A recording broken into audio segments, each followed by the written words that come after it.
What is going on, everybody? How you doing? Welcome to another episode of Talking Buffalo, your weekday daily driver for Buffalo Sports Talk and more.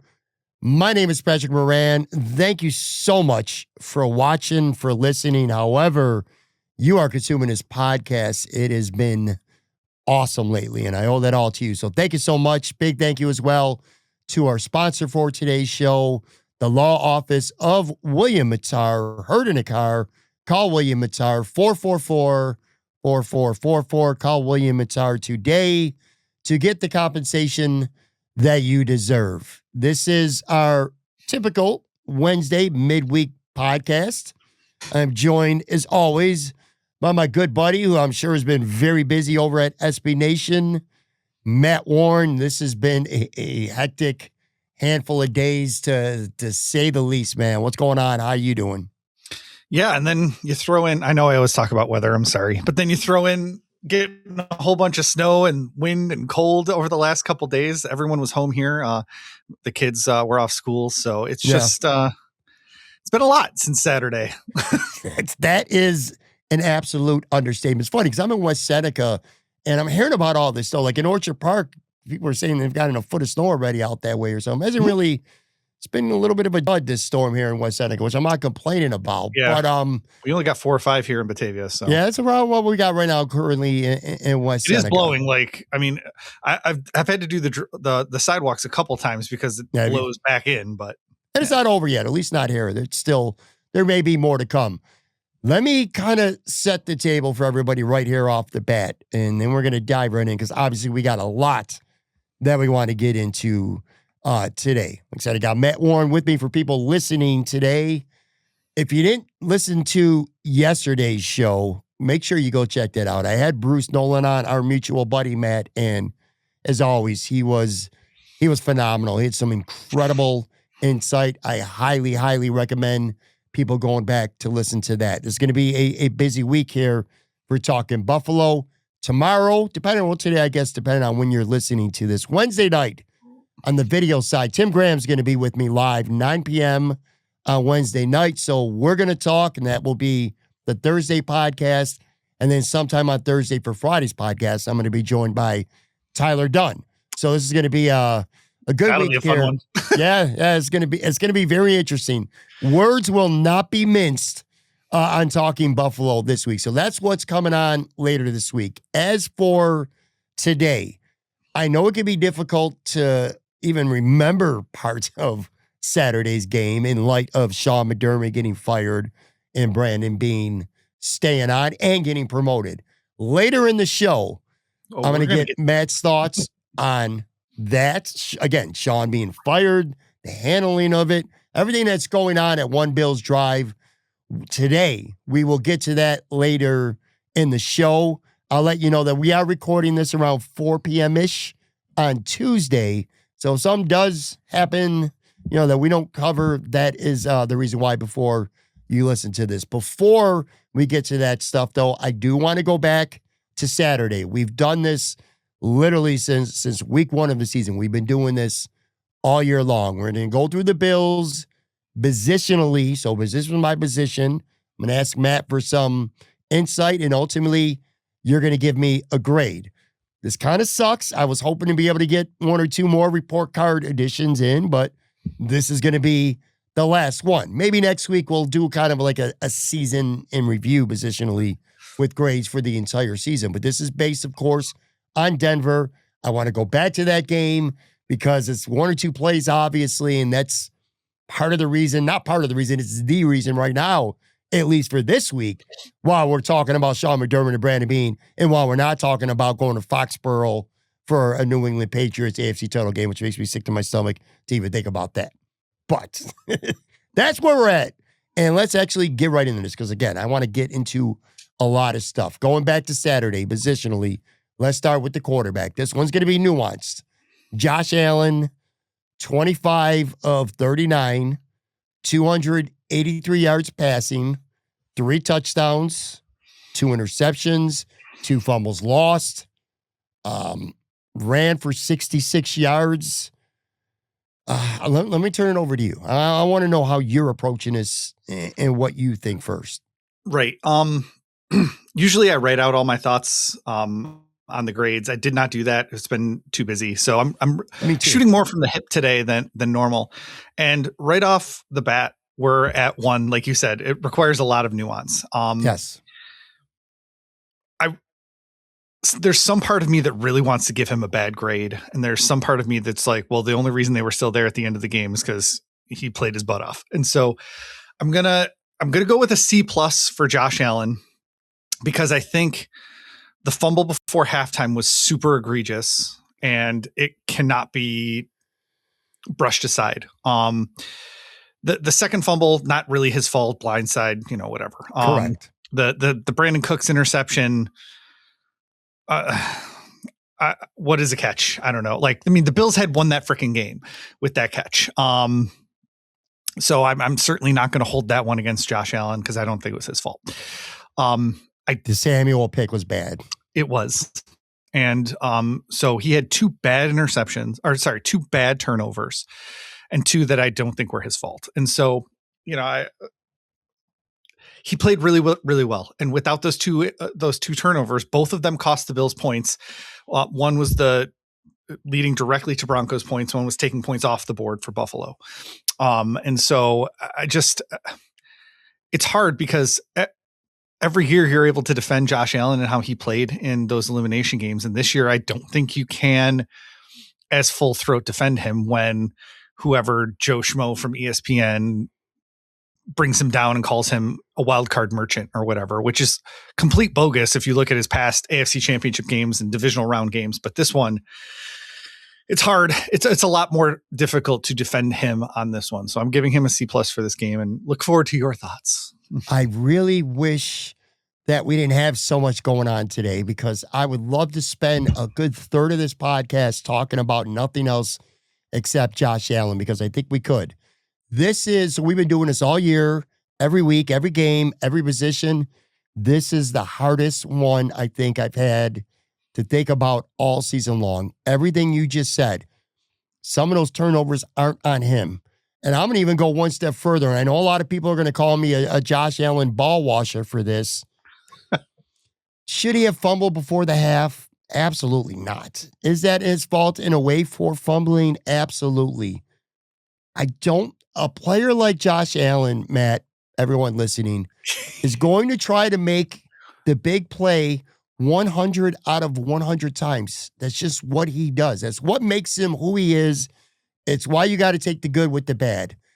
To me, that specific play is on the coaches. There's no timeouts left. There's 16 seconds. Take a goddamn knee. I know Sean McDermott said, I believe he said after the game, he was looking to be aggressive there. There's a difference between being aggressive and reckless. To run anything there, to me, was more reckless than aggressive. And I don't want to put all that on Josh Allen, because there's just, even if he runs for another 15 yards and gets tackled, the half's over. There's nothing they could have done. Nothing. Just, there's so many more bad things that could have happened than good things. And unfortunately, we saw the bad thing. The Curtis Samuel interception was just a bad throw. Brandon Cooks, we'll talk about him, and I got a thought on that with the receiver, but it's not on Josh Allen. Let's just put it that way. The strip sack, again, he got hit early. That's going to happen to any it happens a lot to quarterbacks. Let's just put it this way. So I'm defending him there. But then a couple other things, God, I hate to say it, man, but that Dawson Knox throw, end of the game, that's ball game. That wasn't an easiest throw. It's not like he had the most clean pocket ever. You got to make that throw. You make that throw, you hit him. That's the ball game. There is no overtime. The game's over. Overtime, the play before the Brandon Cooks interception, Mikael Hardman, maybe he can still dig that up, but no pressure, clean pocket. You watch the film, make a good throw. The Bills if he makes a good throw, worst case, the Bills got a first down and they're inside the Denver 40 with a chance to win with a field goal. So he missed a lot of throws. So, there's a lot of things to criticize him for. But the way the turnovers went, which, by the way, James Cook, we'll get to that in a second. He obviously had a big one as well. And the defense just didn't play well. The defense gave up 5 drives of 60-something yards, 3 touchdown drives of 69 yards. Josh Allen, except for maybe Pat Mahomes, is the only dude on earth that could give a game away and then will his way to bringing them back. So through all the mistakes that he made, they still, if Brandon Cooks just comes down with a football, and controversial, absolutely. It didn't even need to be, though. Right. He made up for all the mistakes he did make. I feel like he made up for. C+ is a fair grade. I'm just saying it's a very nuanced, difficult conversation, because there'll be a lot of people out there that will say, you guys are the biggest homers I've ever seen in my life because you're not giving this dude a D or an F. 4 turnovers by the quarterback. What does it take for missing a throw to Dawson Knox? What's it going to take for a guy to get an F? You know what I mean? Or even a D. He made up for so much of what he did. If, I don't know, name 20 other quarterbacks in the league, I think the Bills lose by 3 touchdowns or more if they made the mistakes that he and the Bills made. And being able to keep his head in the game. We've seen, Josh, and he was definitely pressing in this game at times. 100%. But we've seen him press to the point where, he just completely tailspins. And I don't think we saw that in this game. So he was able to, tame the beast, corral, whatever you want to use. He was able to get through that to keep playing. And them being down in so many games this year and coming back, I'm sure worked to their advantage here. They knew they were never out of it. And so he didn't have to play a superhero on every play. He could just know that they were going to methodically work their way back, and they did. Usually, Matt, we go quarterback, running back, tight ends, receivers. I actually want to flip this a little bit. That's fine. Because we're going on the fly anyway today. That's what we're doing. I actually want to go to wide receivers next, because it's kind of connected to still thinking about Josh Allen. So we go wide receivers here. Khalil Shakir, 7 catches. Oh, I forgot about one other mistake, but I meant to mention with Josh Allen, the dirt ball bubble screen to Khalil Shakir, quite possibly a touchdown. He gets that ball up 6 inches. Now they're up 7 instead of 4 late in the game. That was another Josh Allen mistake. Anyway, I mentioned that because Shakir had 7 catches for 75 yards. I think he had 15 catches on 16 targets in the postseason. He was great. Shakir, 7 for 75. Brandon Cooks, 2 for 20. Keon Coleman, 1 catch for 10 yards and a touchdown, and got bailed out because of a penalty where it didn't matter because he dropped a touchdown that he would have gotten crucified for. Oh, yeah. Mikael Hardman, 1 catch for 4 yards. But again, overtime, a tough ball, but he couldn't reel it in. Curtis Samuel, God, did he make me look stupid. Every time he played this season, he really did. I'm pissed at his ass. 1 catch for 2 yards. Wide receiver. And Khalil Shakir is the one who had the chip block that led to Josh Allen's fumble. The pass. That's right. The passing. Good one in the point. pocket. I forgot about that. Shakir pushed the defender too far out beyond the reach of Deion Dawkins. And so I'm putting that fumble mostly on Shakir. So that obviously it's in there and all that stuff. I'm just going to throw it out there. I do think Brandon Cooks caught that ball. I said it at the time. Obviously, it's not just because I'm a homer, because, we complained about the Xavier Worthy one last year, and then you saw another one on Sunday night when if you were able to pull yourself to a TV to watch more football on Sunday, which I know a lot of people were still too heartbroken to do that. We saw it again in the Bears and Rams game where there was that simultaneous possession and the receiver was awarded the reception. So I still, Brandon Cooks wins that game with that reception, and that really sucks. So I just at least wanted to talk about that. I'm going to just overall give them sort of a B-. They didn't really do anything super great. The Shakir fumble notwithstanding, nothing too horrible. I liked what I saw from Keon Coleman fighting to get that touchdown. It was a solid play on his 1 catch. That drop is of course a little bit concerning, but I don't know. What do you think? Am I being too generous? All right. So Brandon Cooks, first of all, and I agree with you. I thought it should have been a catch. All right. There was the Khalil Shakir catch in New England. There's precedent. And what a kick in the nuts to have to watch, even though it wasn't the exact same play, but Adams with the Rams, what a kick in the nuts the same night to see something so similar go the way of the offense. Here's my thing on Brandon Cooks. Well, you're asking Brandon Cooks to be more than what he is. To me, he's a 32-year-old journeyman, fourth or fifth receiver. He should be having the Mecole Hardman or Curtis Samuel role on this team. But you're asking Brandon Cooks to be your version of Stephon Diggs. You know what I mean? Your version of like a Justin Jefferson. He's the guy that you are continuously going to down the field to make the big play. It worked out against Philly. How many times did he drop balls this year that were wide open? You know what I mean? Like Jacksonville last week again, he almost caught a ball. Wasn't a catch. He should have caught that football. It's an adventure when the ball goes to him. He does make the catch. I think it's a catch. Maybe people are, again, going to call us homers. Here's the thing, though. How do I say this the nicest way possible without being an asshole about it? You got to be stronger, bro. I just a little more masculine. You hold on to that football. You corral. You catch it through the play. There's no controversy. A stronger guy catches that football, man. And that's just, it doesn't get wrestled away like that quickly. It's just, it's aggravating. I think Brandon Cooks was asked to be more than what he is. Now, I'll tell you right now, do you bring Brandon Cooks back next year on a one-year deal if he wants to be back? Yes, bring him back. But he better not be the guy that you're going to when you're trying to win playoff games. Because if it is, you better expect the same results. I just think they tried to make him more than what he is. Anyway, he should have caught the football, and it shouldn't have been controversial. Let's just leave it at that. And then the other guy, like I said, Curtis Samuel. I'm just, what a terrible signing he is. What an awful, awful, awful free agency signing he was by Brandon Beane. You know, Josh Palmer, maybe it's a year too early to conclude that. It was a bad year for Josh Palmer, an injury-filled year going all the way back to training camp. I remember seeing him hobbling around and being with trainers a lot during camp. But it was a very unproductive, underwhelming, bad year for Josh Palmer. But maybe he comes back next year and he's healthy. Curtis Samuel, I've seen enough. He's going to get cut, by the way. 2 years now, injury-riddled. He's healthy. He plays. You need him. We were talking about it. I know you and I were, where, you know what? Hey, let's remember, Curtis Samuel played pretty well in the playoffs last year.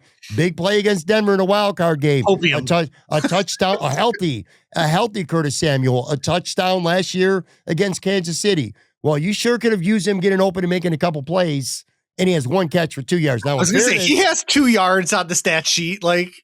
And in fairness, too, again, Josh Allen underthrows a ball. I don't know if he catches it or not, but Josh Allen definitely underthrew a deep pass. But anyway, I'm done with Curtis Samuel. It's an awful Beane signing, and Josh Palmer, who didn't even play, obviously, is headed that way as well. I really don't have anything else to say about the wide receivers. I'm still irked that almost every time the ball went to Brandon Cooks, it was just such an adventure.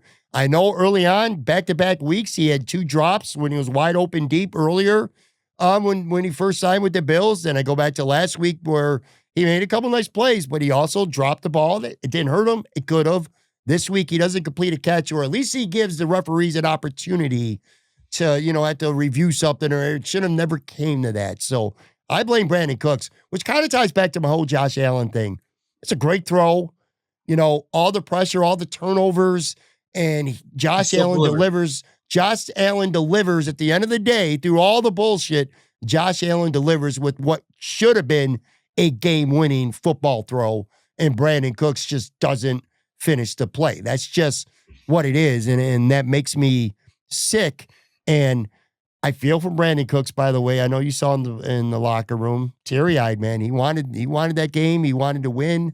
It felt bad for Josh. We're talking about a total different show today, Matt, if Brandon Cooks completes the catch. It doesn't give the refs a chance to screw them like we think they do. So, all right, let's move on. Those 2 tight ends. Okay. Dalton Kincaid, 6 catches for 83 yards and a touchdown. Dawson Knox, 3 catches for 32 yards. Should have been 4 for about 60 in ball game touchdown there too. Jackson Hawes had no real role in this game. But of course, the story is Dalton Kincaid. He played, they needed him. And unlike last year against the Chiefs in the playoffs, Dalton Kincaid delivered. The tight ends have delivered all year. They have. I mean, I'm giving them an A for this game. Dalton Kincaid has been the key to Josh Allen this season, and 6 for 6 in this game with a touchdown. Just really, really well done by him. And I really liked what Knox presented. I mean, we're going to talk about Brandon Beane a little bit more later, but I keep hearing that the Bills don't have any weapons around Josh Allen. And I look at the tight end group and I'm like, why are we not talking about this? Like they're good. Like they are. Dalton Kincaid to me enters this offseason as arguably the biggest enigma on this roster because he's special. He's out there. He's a matchup nightmare. He's a great route runner. He's got great hands. He's got good speed. He makes plays. Josh Allen plays his best football, generally speaking, when Dalton Kincaid is out there. It's ridiculous to say the Bills don't have a weapon. They do have a weapon. His name's Dalton Kincaid, and it's very hard for teams to match up on him. But can you rely on Dalton Kincaid to be able to go out there over a 17-game season and give you 14 to 15 quality starts? Well, in That's this game, the he was question. good. In this game, he was good. He was great in this game. He had 2 games this year where he had over 100 yards receiving. He's a great tight end, but you have to be available. What's the saying, Matt? Your best ability is availability? Mm-hmm. Well, this is 2 straight seasons now where he has been hampered by lower body, we'll use a hockey term, lower body injuries right now that have really affected his availability. So you could have all the talent in the world, but if you can't be counted on to be out there, that's a problem. You know what I mean? Mm-hmm. Yeah, and I agree with you. But like I said, in this game, he was very good. I really liked what I saw from him. And, that's for me, that's more of a conversation for another day when I take a closer look at stuff like the Dawson Knox contract numbers, the kind of where we see the receiver core going after we know who's the offensive coordinator, all this other stuff. Yeah, I agree with you. And by the way, you're right, 100%. This is a Denver Broncos positional analysis. This isn't the Dalton Kincaid. I just can't help myself sometimes. I know. You know that already. All right, one more, then we'll get to a break here. Running back, James Cook, 24 carries, $117, 2 catches for 24 yards. Boy, that looks good on the box score. Doesn't it? Big fumble. That was a big fumble. The Bills were driving. They're up 7-3. It's either going to be 10-3, maybe 14-3. Swung the game. Denver scored a touchdown, by the way, off that turnover as well. Ray Davis, 2 catches for 33 yards in this game. I think it's worth noting too, Matt. Ray Davis, Frank Gore, no carries in the playoffs. Not just this game. Neither of them touched the ball in the playoffs. I think that's a trust issue.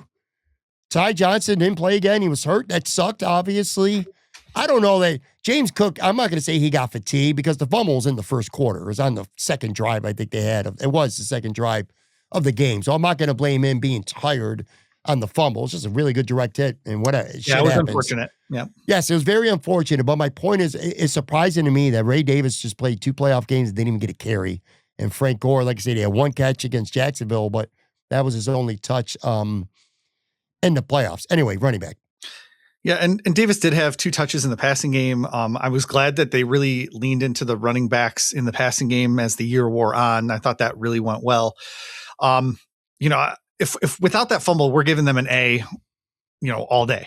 And so usually, like especially a really important fumble, I tend to knock it down a full letter grade. So I'm going B with the running backs. If you take out 1 play, it's an A, but that 1 play was a pretty big one. I agree with you, man. All right. Well, you know what? Let's sneak this in actually real quick. Finish up with the offense for the break. Offensive line. Bills ran for 5.1 yards per carry in this game. Yep. Josh Allen was sacked 3 times. Mm-hmm. One of them, as you just mentioned, that was a Khalil Shakir miss more than an offensive line miss. The tush push worked a lot, like literally all the time, every time they did it. So that was good. We didn't even mention Reggie Gilliam. Oh, God. How do I forget? I always forget Reggie. Man, I'm sorry, Reggie. It was so much fun. I tweeted out, or I blue skied, skied it out. the picture of like Hulk just like punching someone, just because like it looks like he's doing that all the time. He's just like like forcefully.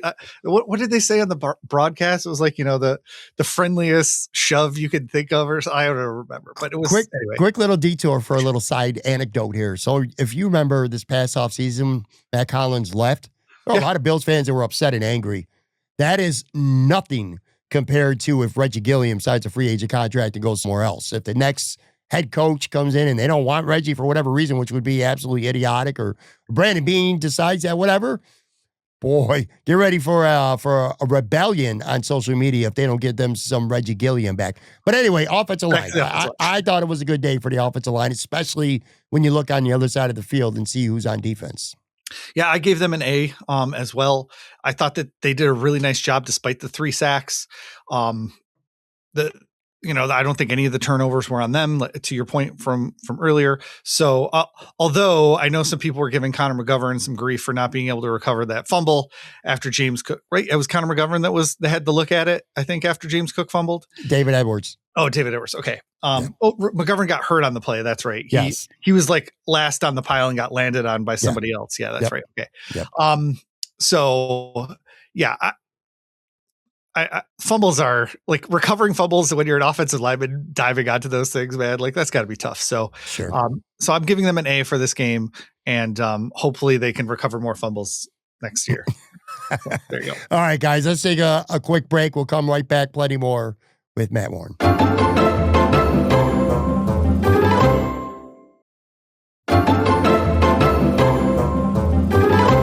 All right, back here with Matt Warren from SB Nation, and we're going through the Bills like we've done all season long. One final time for this year anyway. Positionally, you know what? I want to go through. I want to start with the linebackers because this could be real quick. All right, so Matt, I thought Matt Milano and Shaq Thompson were fine, nothing special. Dorian Williams, unfortunately, got hurt on the opening kickoff. What a hard hit! So he got hurt his neck. He was done early. Balen Spector did come in and play a little 4-3. Kind of came up on the line like that D-line / spy guy on some pass rushes to no avail. But real quick, do you got anything for the linebackers? Not really. Me neither. That's why I threw that in there first. Shaq Thompson had 2 tackles for a loss, so that's always a good sign. And I thought he was flying all over the field again. But they've got 2 big free agents at that position, and that's going to be a huge offseason conversation. 100%. C fine. C sounds fine for a grade. Yeah, sure. B-. Let's go B. I'm being generous. You are being generous. All right. Defensive tackle. Deion Walker. The one turnover the Bills did get. Nice interception. God, I love this kid. I think he's going to be really good. He's going to be really good. He's got to get more consistent though. When you watch the games back, he's a splash impactful player, but he also goes stretches where he's not doing anything. And I'm okay with that. He's a rookie. I love Deion Walker going forward, all right? Ed Oliver gave it a go. Didn't have anything left to give. Knee injury again. He was no factor in this game. I think he played 16 snaps, something like that. DeQuan Jones, no real factor. TJ Sanders primarily played edge, so I don't even know if I should include him in this. Larry Ogunjobi, after being a healthy scratch last week, plays. Matt, I had one tweet from the start of the Bills game until Sunday night. So on the first drive, Denver runs a play. The Bills actually force a turnover on the first drive, but Larry Ogunjobi's offsides. He is. I tweeted and screamed. You could almost hear it in my keyboard that this dude is useless. And he was useless. That's what he was. I'm sorry. But Larry Ogunjobi, that signing, I know this is a game analysis, not an indictment on the season, but he was useless in this game, and he was useless for the season for the Buffalo Bills. What an awful, awful Brandon Beane signing. And he had to play a role in this game. I don't know why he was active over Mathis. I don't care about 1-tech, 3-tech bullshit, all right? I just don't. This guy didn't deserve to be on the field. He hurt his football team. And anyway, I was so mad about that, I did not tweet. And then the game happened. I didn't tweet until Sunday night. I went 28 hours without a tweet, which is a world record for me. I'm just telling you that right now. Anyway, defensive tackle, not a Walker interception aside, not a strong point in this game. Right. I'm giving them a B minus. I know I've given out a lot of B minuses today because of that interception. It really brings up their grade. It was just a really great play. And and CBS did him dirty on a replay earlier where the blocker was like pushing up his jersey and his like whole manliness stomach was hanging out in the slow motion replay, just like moving back and forth. His manliness. Like peak masculinity right there, man. And I mean that with all sincerity. The dude looked like, I mean, you wouldn't want to mess with that guy. Like, come on. Like, so it was, no, I like what Deion Walker brings to the table. Larry Ogunjobi, not so much. Defensive edge. Groot played reasonably well. He had 5 pressures. He almost caused a fumble. It came really close. Yeah. 3 hits. AJ Benessi had a couple batted balls. That's really all he did, though. He didn't have any pressures or anything like that. Again, TJ Sanders, I almost want to give him a pass. He's playing out of position. It's almost unfair to him. Javon Sullivan, no comment for this moment. Joey Bosa, I'll let you talk first. That's all I'm going to tell you right now because I'm going to explode in about 30 seconds. Go ahead. Yeah, I mean, he was signed to be the closer. He was signed to be the guy that in the playoffs can get you the 1 sack when you need a sack. And he didn't come particularly close in this game. He didn't come particularly close last game. I don't remember. I think he had 1 pressure last game against the Jaguars. It didn't work out. They were able to keep him healthy for the playoffs, which I think surprised a lot of people, but then he just didn't kind of show up in the playoffs. So it was a disappointing performance from him. I'm giving the defensive ends, I mean, there's a stat that was on another show. I don't remember, but like something like the Bills haven't had a sack in a playoff loss since Jerry Hughes or something. By an edge. Yeah. So it's just, I mean, it's bad. And so I'm going to give them a C. You're being too kind. Bricker still had a fine game. Like, I mean, he was able to put some pressure on Nix. Like, you can't just like completely exclude that because Joey Bosa didn't have anything. That's fair.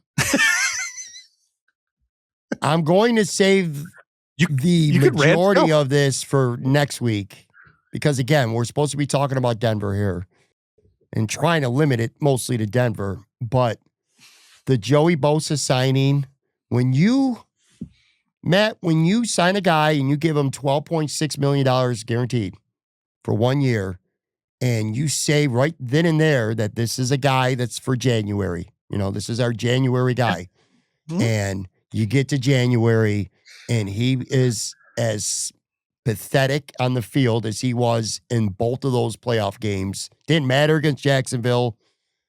They sure could have used any play for him from this game, which, by the way, I don't even know if a lot of people saw like a clip or not, but that overtime Teron Johnson pass interference call, even if that's not called, Joey Bosa had a roughing the passer on the same play that they obviously declined, and it was one of the most stupid, idiotic, disgusting, pathetic plays you will ever see from a defensive lineman. He literally, even if that's not pass interference, Joey Bosa was going to put the Broncos in the field goal range because it was an idiot play. He was a nothing burger. And again, we got to save this for Brandon Beane, but you want to talk about accountability and fireable offenses? How about the Von Miller thing that didn't work out? And I got a Von Miller stat for you for another time, which is going to blow your mind right now. And Joey Bosa. These are the guys that you target and you give them big money and they come up literally, especially Joey Bosa, empty in the playoffs. It makes me sick to my stomach about the other stuff we're going to talk about in just a few minutes. Okay. Before that, corner, Benford. Good game. Three. I'm looking at the stat, like 3 catches he gave up for 17 yards. Trey White only gave up a reception. Bullshit-ass pass interference penalty again. That was a terrible fucking call. Excuse my language. I apologize. Teron Johnson, He had a tackle for a loss. Yeah. And again, that was a tough pass interference. He didn't kill them. Dane Jackson did, though, because he played 1 snap, and he gave up a 26-yard touchdown. That's more coaching than anything else. So anyway, corners. Yeah, poor Dane Jackson. Like, and I don't want to hear I never swear when you're on the show. I only swear when Joe from Queens is on. That's how you know I'm pissed. Sorry. Poor Dane Jackson. There are people out there like, oh, this is why you shouldn't have put Jamarcus Ingram on waivers. I'm like, come on. Like, there's Jamarcus Ingram's letting the same thing happen, probably. Like, they would have targeted him too. Like, I don't know. I thought the cornerbacks played, like you said, overall pretty well outside of that one Dane Jackson play. Yeah. Do you remember week 18 positional analysis? So I almost irrationally was ranting about put Latu, put Keon Coleman, put literally anyone else at cornerback except Max Harrison and Trey White in the final 8 minutes of a 35-0 blowout over Brady Cook quarterback New York Jets. Well, it did hurt them. It did. It took one play and it hurt them. If Max Harrison's on the field, maybe they still target him, but I have a lot more faith in Max Harrison making that play than Dane Jackson. Put it this way. Dane Jackson played one play. They call timeout, targeted his ass. I'll save it for coaching because there's another element to that. Anyway, all right, fine. Safety. Cole Bishop, I'm going to be honest with you. Watching the film, I thought he was just okay. And on that big 3rd and 11 Denver conversion on their last drive of regulation, it certainly looks like on film he fell for moving up towards RJ Harvey in front of the sticks and let Sutton get behind him in a zone coverage. Cole Bishop, if better position, he makes that play. He leapt, but he didn't get it. He should have made that play, and I kind of put that on him, but he's been good. I thought Cam Lewis was excellent. I'm going to be honest with you. I was horrified about Cam Lewis starting. I said all week long, I thought Jordan Hancock should start. They started Cam Lewis, and I thought he played great. However, Cam Lewis got cramps, came out for one play, and not Jordan Hancock, who, by the way, when the Bills were playing dime defense most this year with Jordan Poyer, it was Hancock who was coming in for dime defense, it looks right. I mean, that was the way all year. Then he had a terrible second half against Jacksonville when he kind of got forced into a bad situation. And Sean McDermott, and I put this on Sean McDermott, elects to go with Darnell Savage, who was a healthy scratch for most of his time in Buffalo. He goes out there, one snap, overruns the play, and gives up a 29-yard touchdown.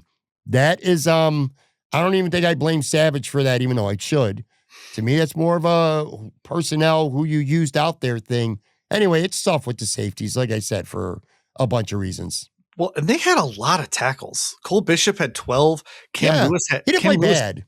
Cam Lewis had 10. So, like, I know tackles aren't really like, a great stat for effectiveness. They can be. But it feels like they were all over the field. And they did move Cole Bishop up to the line of scrimmage several times. He had 2 tackles for a loss, which is not typically something we think of when we think of Cole Bishop playing in the box. So that was nice to see them moving him around a little bit more as a chess piece. I think Tony Romo talked about it being more out of desperation. They needed to get a stop, and so they moved him up to the line. But I thought Bishop played pretty well. I didn't watch the All-22. Been a little bit busy. But the Lewis and Bishop, I think, played a really good game and did everything you could have asked of them, except for, maybe hydrating a little more. Cam Lewis, I don't know. Yeah, and look, that defense was out a lot. I mean, the offense was turning the ball over like crazy. So no kidding.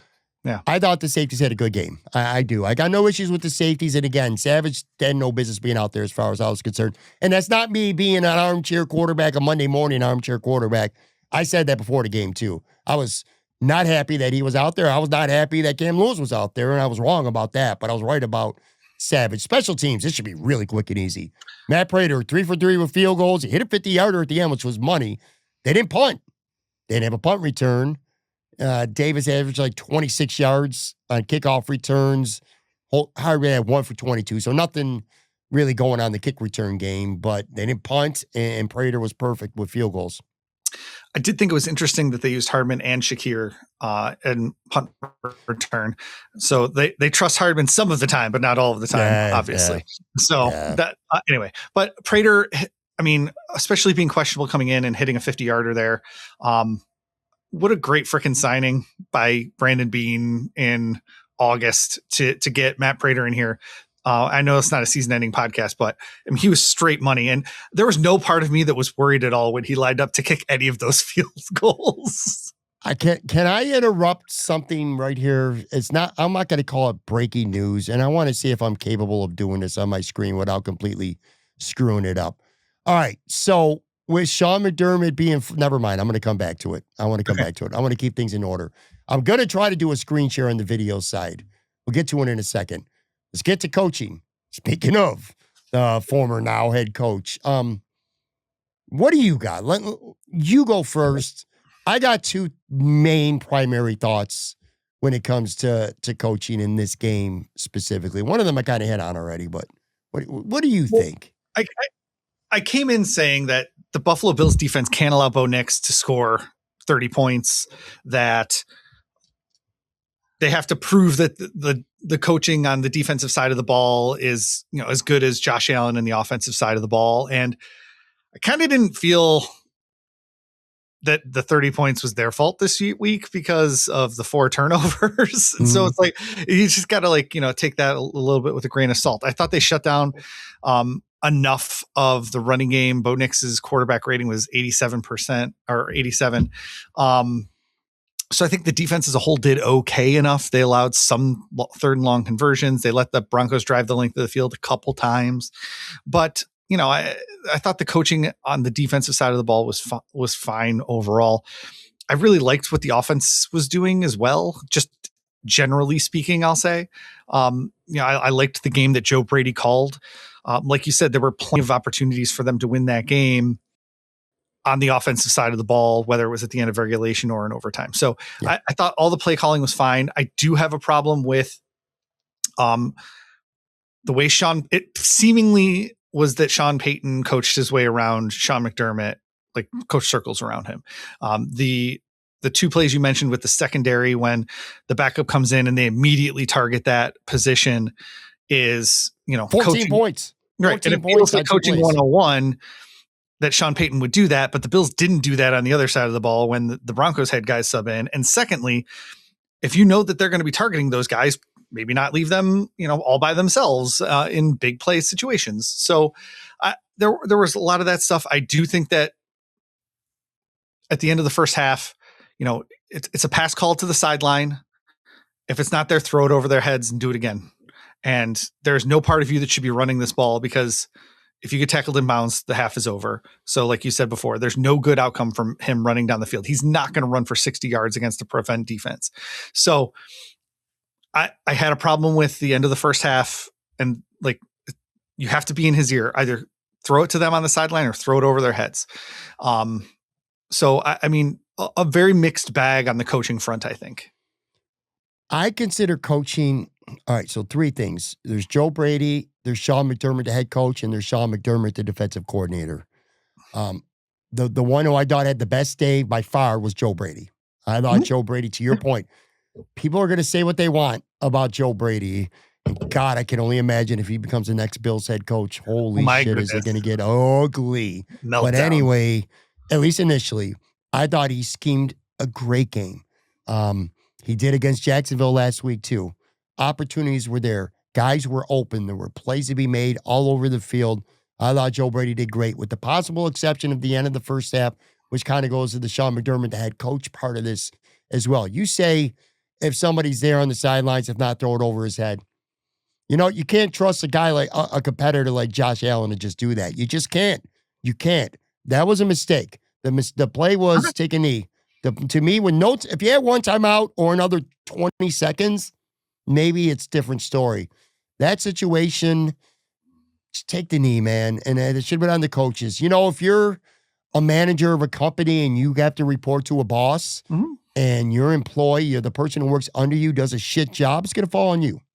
You know what I mean? And in this case, to me, again, it makes it sound like I'm protecting Josh Allen. Maybe I am a little bit. But to me, that's the coach.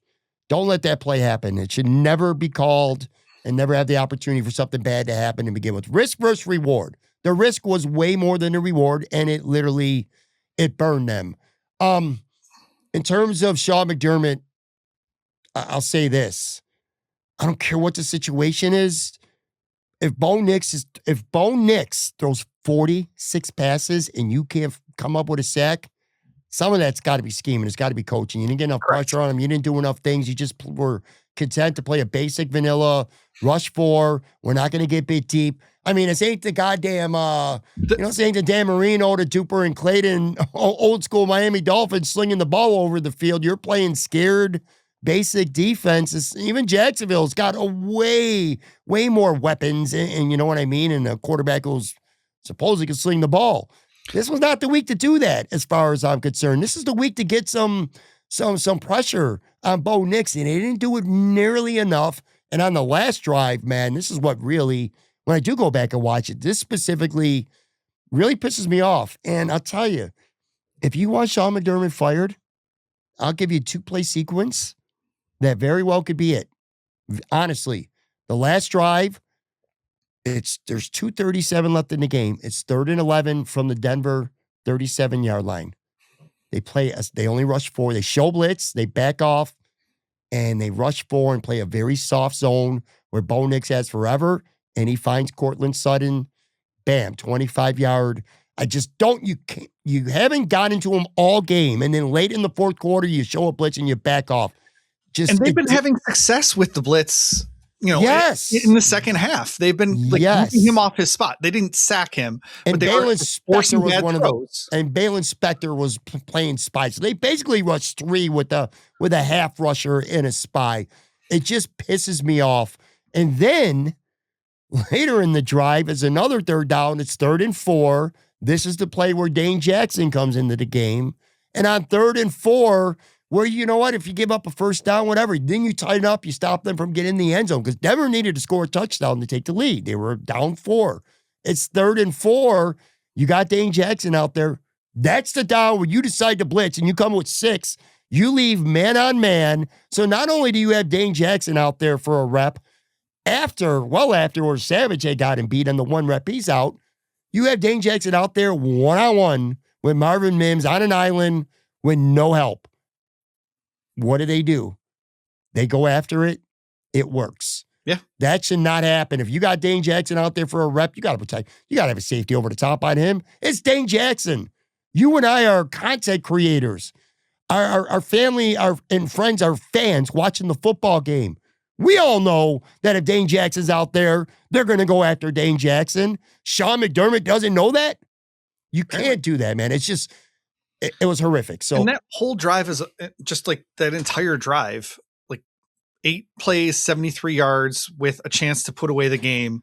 And you just let Bo Nix and his spiky bleach blonde hair drive it down. Like, it's not as bad as the Mac Jones one in that regular season game where they went right down the field and scored to win the game at the end. But it's one of the worst failures of a drive I can think of, because you can put that game away by beating an inexperienced Bo Nix, just having him punt once inside 4 minutes. And it's just another example of the Bills defense couldn't close the door. And I know people are like, Josh Allen had the ball in his hands with a chance to win the game. He absolutely did. But so did the defense. The defense had a chance to end that game and they couldn't do it. If it's 3rd and 11, that's the blitz down. You get after him, you make him get rid of the ball quick. He'll hit a hot read. You come up, you make the tackle. They're going to punt because they got all their timeouts left still. And there's about 2:30 left in the game. You got a chance, 1 first down, you put the game away. It was just terrible coaching at the end, coordinating by Sean McDermott. And I am going to assume it's McDermott and not Bobby Babbage. And again, you look at the numbers, 5 drives of 64 yards, 3 touchdown drives of 69 yards. The continuous year after year when the Bills get eliminated, the defense falling apart. You want to move on for Sean McDermott. This was, at the end of the game anyway, it was an indictment on him. It really, truly, it really was. Talking about the Brandon Cooks thing, like, yeah, it would have saved his job. Like, it absolutely would have. But there are systemic flaws in how he approaches these playoff games. And that's why they've been home every year since Sean McDermott took over, despite having the best quarterback on the planet. It's really true. Let's do this. All right. So in our last segment, I want to spend a little time talking about the firing and Brandon Beane staying and what you think. So we'll take one more real quick break and we'll be right back.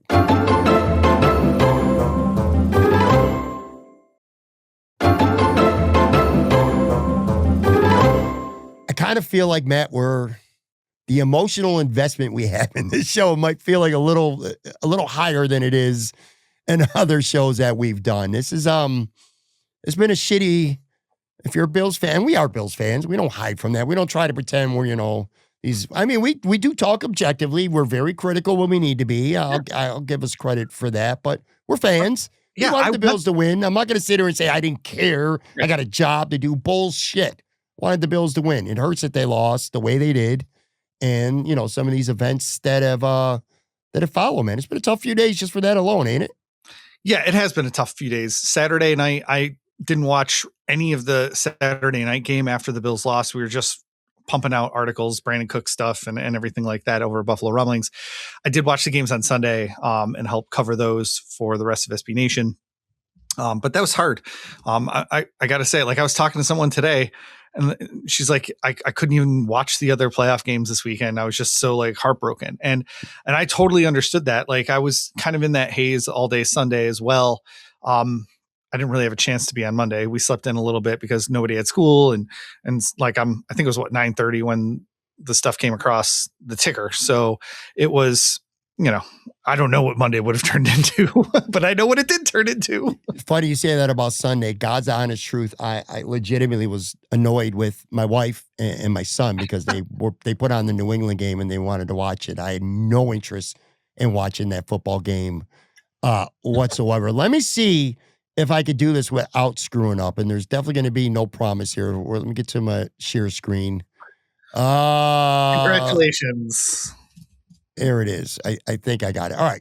So we all know Sean McDermott, obviously. He got fired right now. The Bills initially on Monday, they put out the statement and it was widely and deservedly criticized. It felt chilly, icy a little bit towards Sean McDermott. They referred to him that he did an admiral, like he's in the military, not admirable, which is just, come on. That's Buffalo Sabres shit, dude. I'm telling you, man. It really is. Anyway, that was pretty embarrassing. And then for 24 hours, nothing on that account. Let me see if I could do this right. If I could get this up on the scene.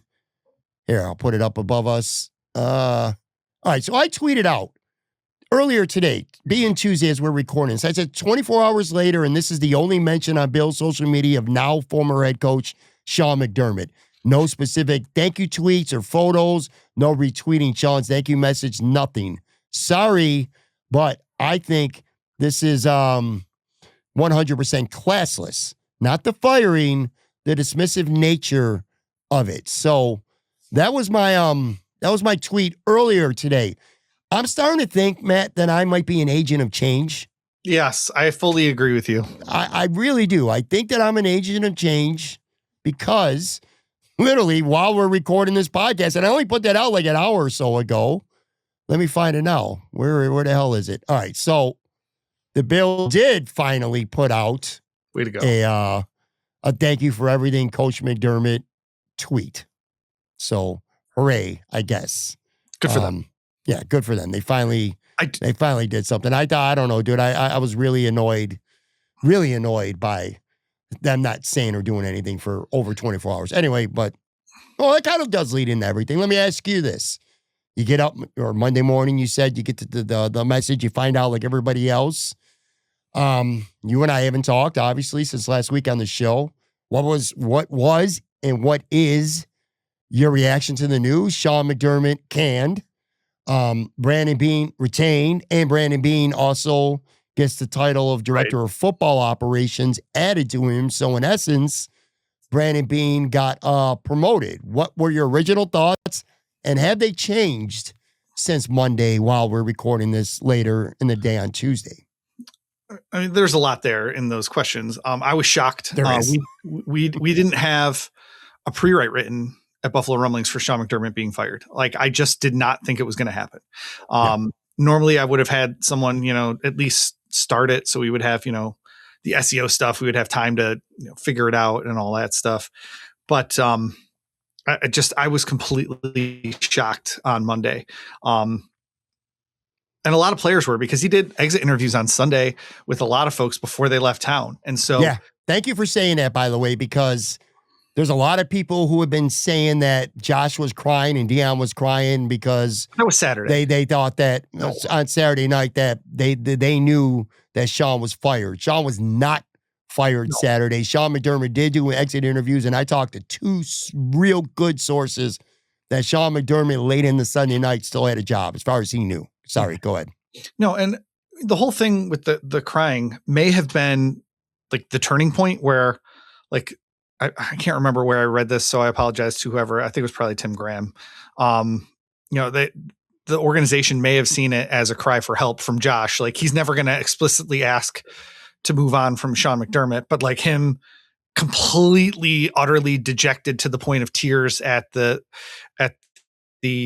presser could just have been his way of saying like something has to change without him actually physically having to say it. And so I was shocked. Like I said, I was shocked on Monday morning when the news came. Immediately started writing about it. And then of course the second question is, well, I haven't heard anything about Brandon Beane yet. So that was my follow immediately. And to hear that he was going to lead the head coaching search, with Pete Galelli.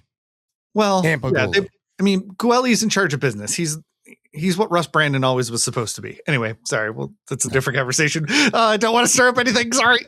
But I mean, speaking of Russ Brandon, I mean, I don't know if a person has had as much trust from the owner as Guelli and now Brandon Beane seemingly have. And so promoting, like, there's people out there saying that they promoted him to president of football operations so that they can appoint a new general manager or something like that. I mean, even Sal Capaccio was saying stuff like that yesterday. I don't know if he's changed since. I haven't been paying attention. He hasn't, and I think he's right, by the way. I mean, maybe, but after like the draft, giving someone the title of general manager, Beane's still going to have the final football say, yes, no matter what. And so it's like the way that some of these organizations are structured, like, you know, you can call them the president, but like if they have the final say on football stuff, it doesn't matter what you call them. It's the same damn thing. So 100%. You know, Matt Ryan's going to be the president for the Falcons, but he's going to be making the decisions. So, and especially, this is especially important with NFL hiring stuff. Now the Bills would probably promote from within. They've got a great front office structure, Brian Gaine or Gray, whoever they decide to promote into that job, if they're going to do it. But it wouldn't stop them necessarily from being able to interview elsewhere, because if they're not the ultimate decision maker, you can't block them from interviewing for a job where they would be the ultimate decision maker. So it's just like the titles are different from team to team, I guess is the right way to say it. So I still think Brandon Beane is going to make all the football decisions for this team going forward. And even if they give someone else the title of general manager, I don't think that's going to change. So that didn't surprise me, frankly, when they promoted him. If they were going to keep him, I didn't think they were going to keep him for 3 months and then jettison him after the draft. So, you know, when so the promotion didn't surprise me. I was a little surprised that they kept him on as the football decision maker after letting go of Sean McDermott. I would have thought that they might do a clean break, but apparently not. I know you and I are going to disagree a lot on this Brandon Beane stuff, because I am a much bigger supporter of Brandon Beane than you. So you can fully disagree with everything that. Oh, I'm going to. And that's fine. It didn't surprise me at all that that Brandon Beane stayed. That's fair. And listen, I want to be really clear about this. One of the reasons why I love having you on the show, and a lot of other guests too, is I don't want to have somebody on the Oh, you say something. Oh, you know what, man? I so agree. Or I say everything I say, you agree. No.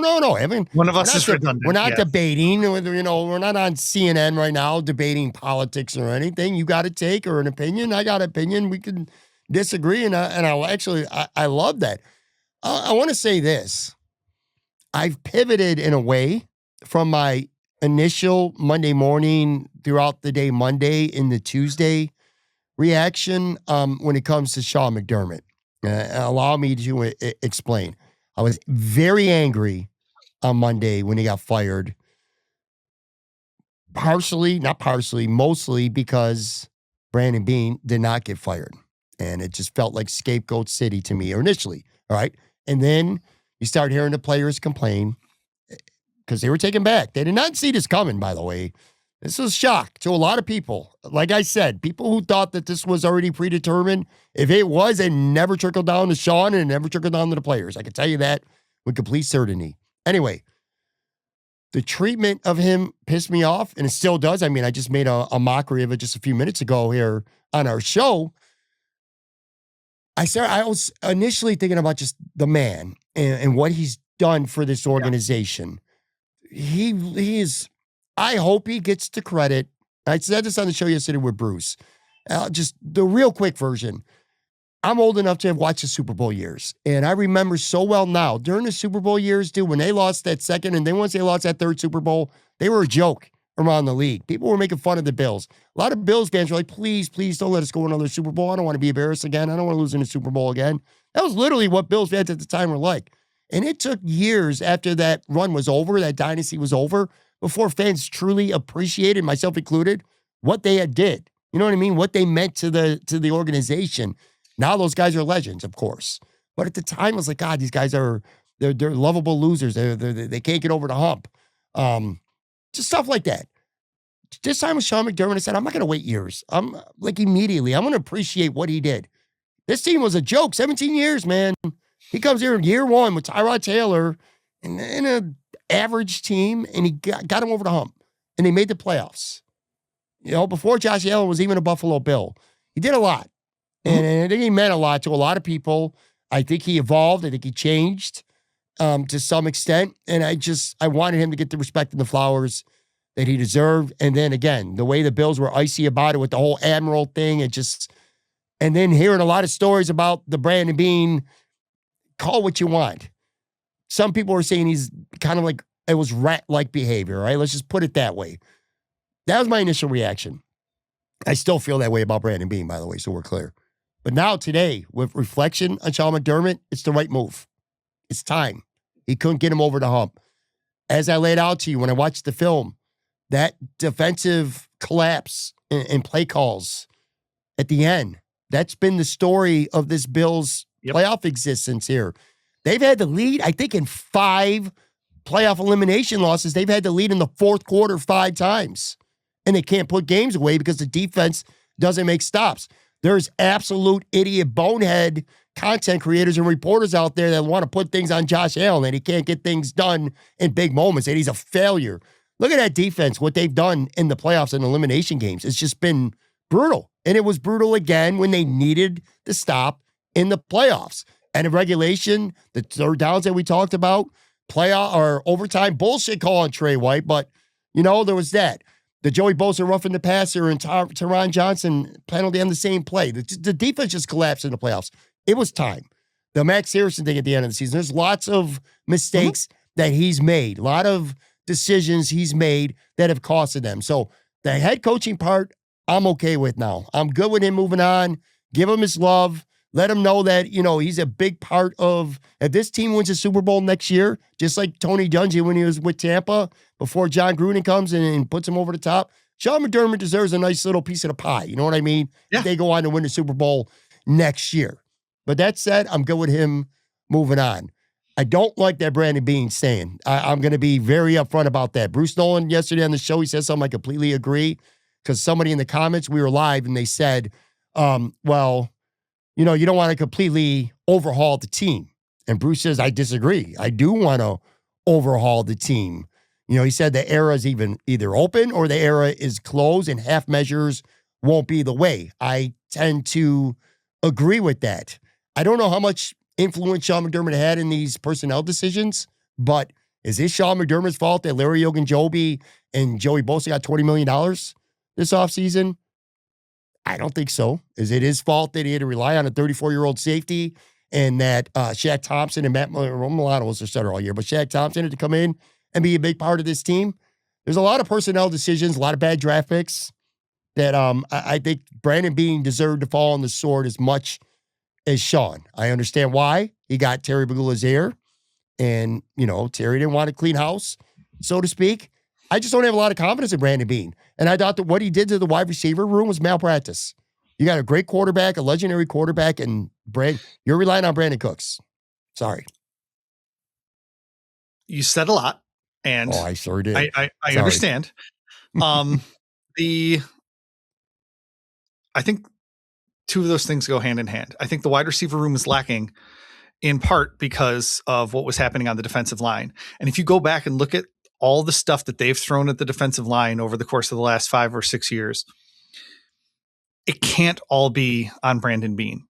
Poona Ford was inactive for more than half of his games here, and he's kicked ass with the Chargers and Rams since he left. Yes. And you can say that Tim Settle's had a very good season with the Texans since leaving Buffalo. So there have been players that were here that are performing elsewhere, which tells you that they were underutilized here. And I'll talk about the wide receivers in a second.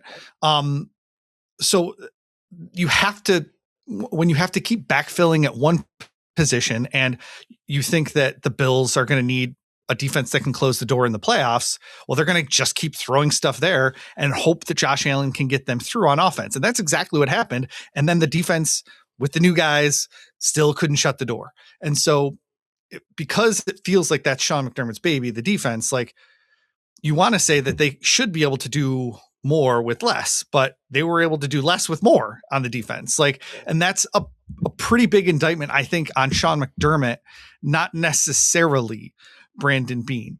To talk about the wide receiver position, I looked at the best season that every receiver on the Bills this season had.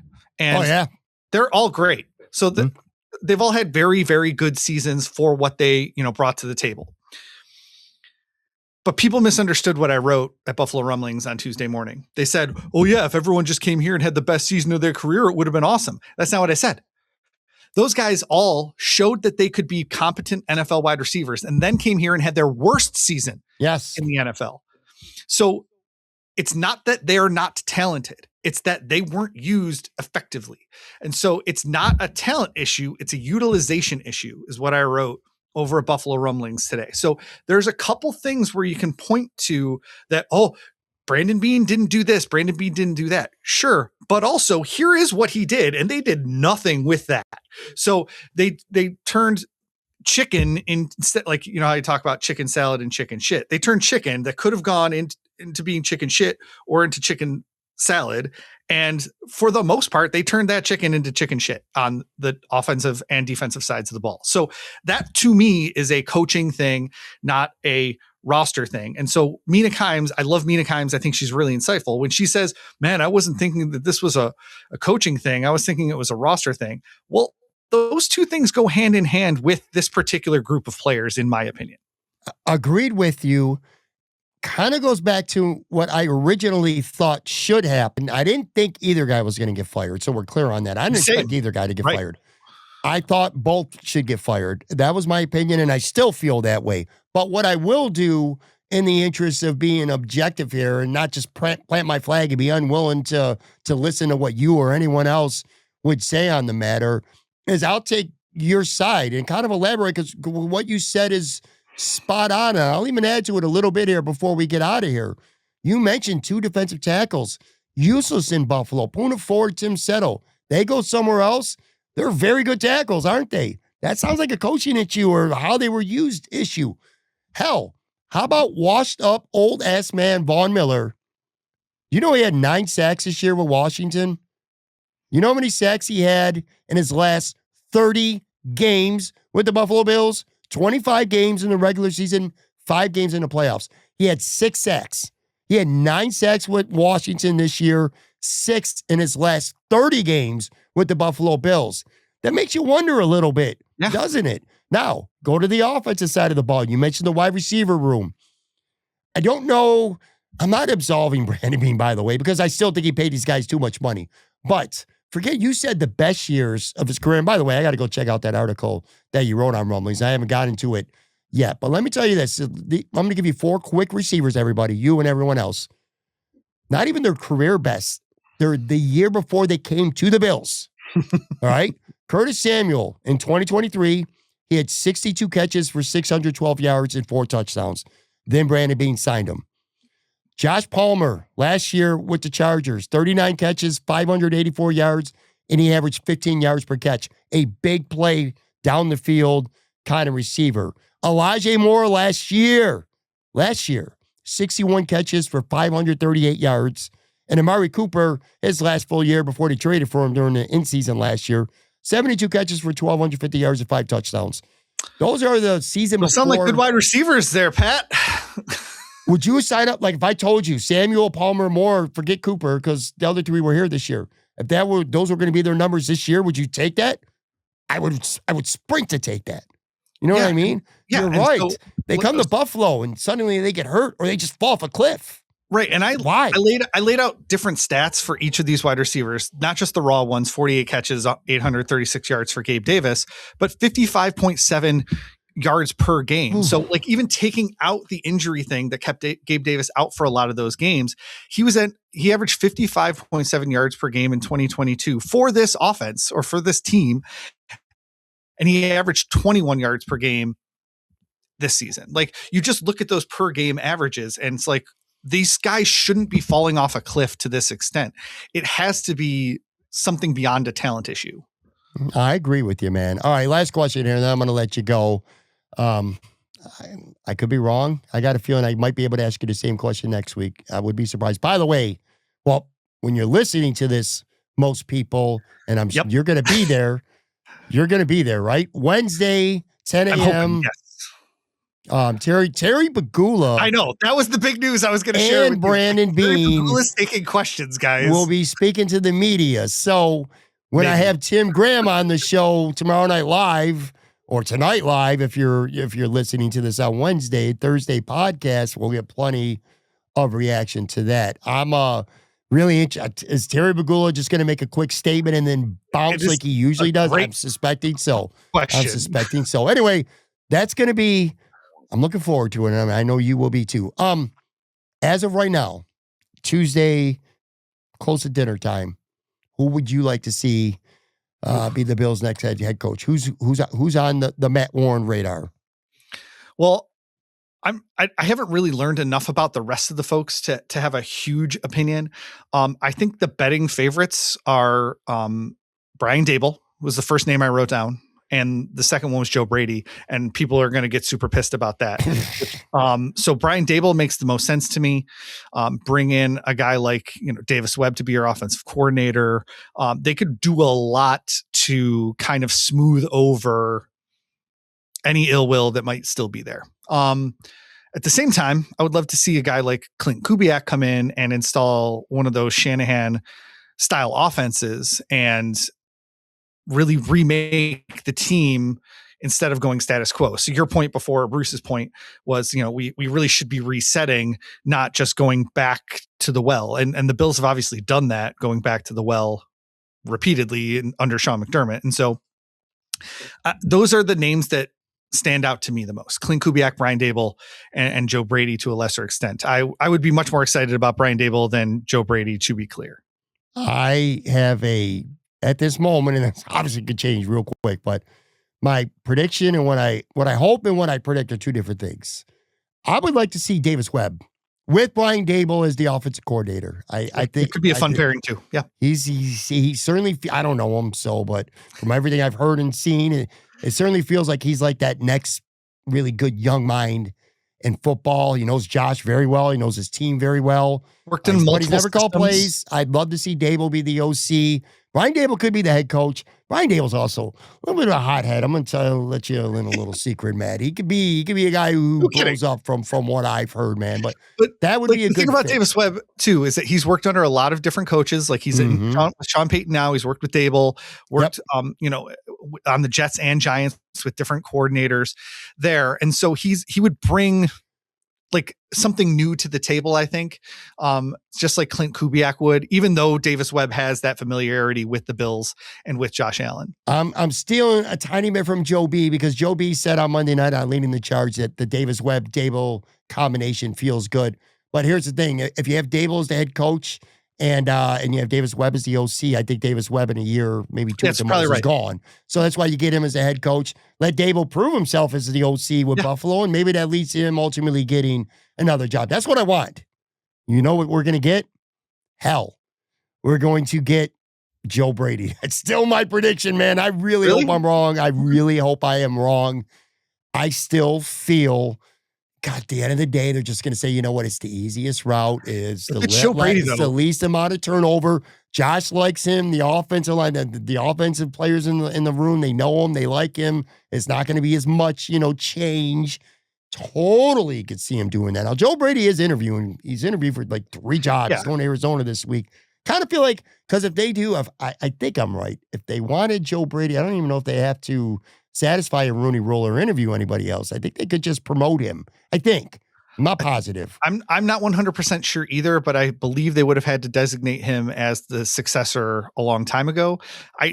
I'll look that up and make sure I write about it over at Buffalo Rumblings. The other thing about Joe Brady, though, getting the head coaching job, I think his leash would be a lot shorter than anybody else they bring in. Because if you're going to keep continuity, and I think it makes Brandon Beane's leash incredibly short too. So you're getting 1 year, maybe 2.